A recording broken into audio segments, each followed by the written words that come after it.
Good morning, class. Happy Monday. Today we borrowed a planning sheet from Miss Mackey. You can tell she's got her little Monday on here. Okay, fantastic. We adjusted it to match up with our novel this week.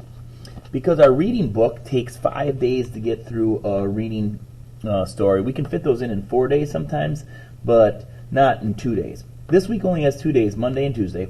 We're finishing up The Chocolate Touch, our John Midas, who is getting himself into a lot of trouble touching everything to his mouth, turns into chocolate. Wait till the grand finale to see what he turns into chocolate today. Well, speaking of turning things into chocolate, oh, I'm hungry. I wish I could. My pen didn't turn to chocolate. How frustrating. Boy, would it be good to have some chocolate coffee. Oh, I hate the taste of normal coffee. Chocolate coffee would be really, really good. Well, I got all sorts of ideas of things that I could turn into chocolate.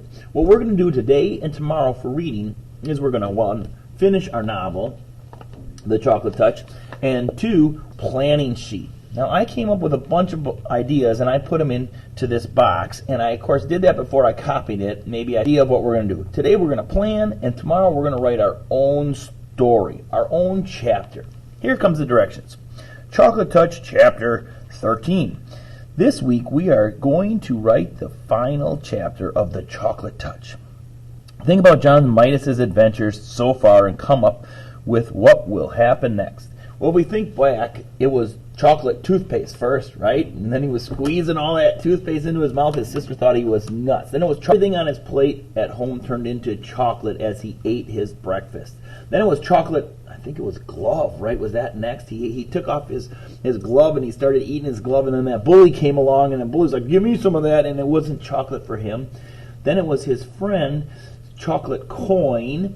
And then we went to school where he had his chocolate pencil and the chocolate drinking fountain and the chocolate trumpet and then the birthday party and we want to come up with some more ideas.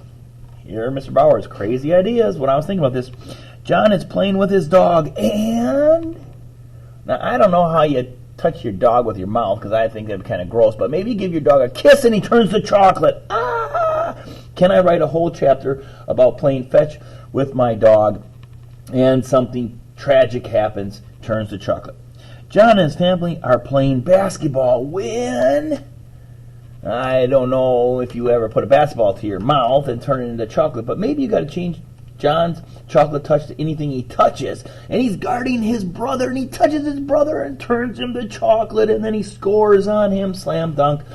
I don't know if that's enough to write a whole story. What about John and his family go out to eat, and he turns the whole buffet bar at Pizza Castle, and, well, everybody's got chocolate pizza forever.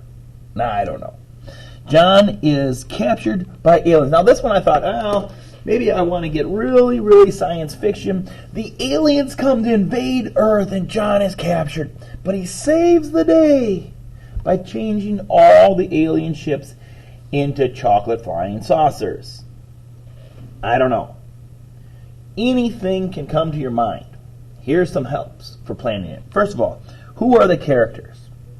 You're going to obviously have to have John, because he's the only guy who's got the chocolate touch, but maybe his mom, maybe dad, maybe the sister, maybe you're going to have some cousin who comes over, maybe it's aliens if you're going to write some sci-fi one.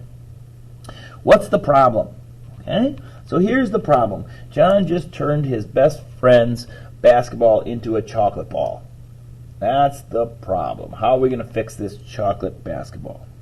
When and where does the story take place? If I'm doing the basketball one, I'm probably at the schoolyard, playing on the basketball hoops that are behind the building. I'm probably not doing this during the school day, so I'd have setting is time and place. So maybe I'll put that on there for you.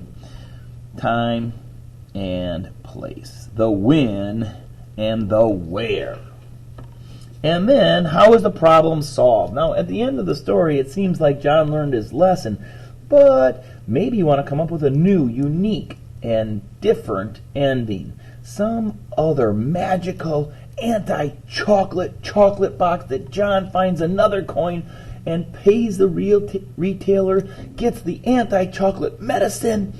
Maybe it's an anti-chocolate shot that Dr. Cranium gives him. I don't know. But it can be fun, it can be exciting, and let your creative juices flow. And then finally, write a little short summary of the chapter that you're going to write about. In my chapter, I'm going to have, boom, John Midas doing this, this, or this. It doesn't have to be a full-blown, but it should be able to fill up the lines. 3 or 4 sentences. Your goal, fill up the lines. The better you do planning today, the easier your assignment will be tomorrow. All right, so this is reading for today, so not in your reading book. You can use your Chocolate Touch book if you want to know how to spell his name correctly, or if you want to spell Dr. Cranium's name right, if you're going to have the anti-elixir shot, or whatever you come up with. Okay? Try not to use just my ideas. Come up with some of your own. Good luck, and I look forward to seeing your stories tomorrow. Oops. I'll tell you about your stories in tomorrow's lesson.